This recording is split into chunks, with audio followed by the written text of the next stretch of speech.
మీరు మామూలుగా మీకు కనపడడానికి భక్తి కూడా మీకు చాలా ఎక్కువ. అవును. రెగ్యులర్గా మాలేస్తూ ఉంటారు. అవును.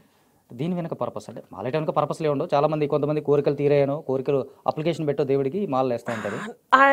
నాకెందుకు అప్లికేషన్ మీద నమ్మకం లేదండి. అంటే నువ్వు దేవుడి దగ్గర కూడా దేవుడి దగ్గరే చాలా మంది స్వార్థం చూపిస్తారు. ఎందుకో నాకు అర్థం కాదు. అన్నిట్లోనూ స్వార్థమేనా?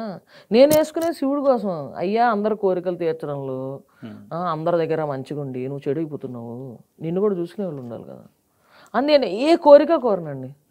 ఆయన పేరు మీదే ఆయన నక్షత్రం మీదే వేసుకుంటాను.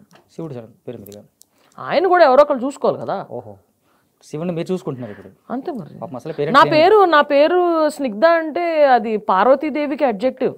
ఓకే, మరి నేను చూసుకోకపోతే ఎవరు చూసుకుంటారు ఆయన్ని? అంతేలేదు. ఆయన పేరెంట్స్ కూడా లేరు పాపం.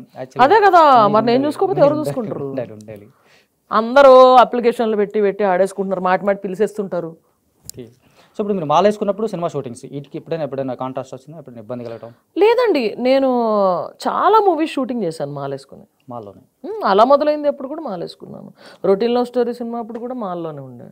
ఓకే, నాకు అది అంటే ఏం లేదండి, మాల తీయను అంటే ముందే కాలర్ ఉన్నాయి కాస్ట్యూమ్ ప్రిఫర్ చేసుకుంటా, హుడీ. ఇప్పటికీ కూడా నాకు చాలా మూవీస్లో సీన్స్లో కనిపించేస్తుంటుంది. ఓకే ఓకే, అంటే మాల పక్క నుంచి కనిపించేస్తుంది. ఆ కాస్ట్యూమ్ ఒకటి మార్చుకుంటాను అంతే. మళ్ళీ షూటింగ్ అయిపోయిన క్యారవాన్లో ఉన్న కాస్ట్యూమ్ మళ్ళీ కాళ్ళు చేతులు కడుక్కుని పసుపు నీళ్ళు చల్లుకుని మళ్ళీ అది వేసేసుకుంటాను.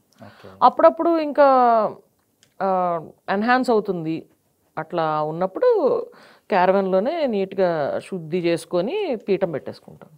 ఓన్లీ శివుడు మాలేనా ఇంకేమన్నా మాలలు మీరు? ఓన్లీ శివమాల. ఇప్పుడు ఓన్లీ శివమాల. అంటే ప్రస్తుతం మనం చూస్తా ఉన్న కంట్రీలో దేవుడి పేరు మీదుగా రకరకాల జరుగుతుంది. సనాతన ధర్మానికి ఇబ్బంది అవుతుందని, హిందూ ధర్మానికి ఇబ్బంది అవుతుందని కొన్ని చూస్తూ ఉన్నాం. ఇవి చూసినప్పుడు ఒక భక్తురాలిగా మీ దాంట్లో మీ టేక్ ఏంటి అసలు? హిందూ ధర్మానికి ఒక ప్రమాదాలు పడిపోయింది ఇలా డైలాగ్స్ ఉంటున్నాం కదా మనం. నా టేక్ ఏం లేదని, నా గుండెలో శివుడు ఉన్నాడు, ఆయననే చూసుకుంటాడు అంతే. అంతే, మిగతా ఈ ప్రపంచంతో సంబంధం లేదు, ఈ గొడవలతో సంబంధం లేదు అసలు. ఓకే.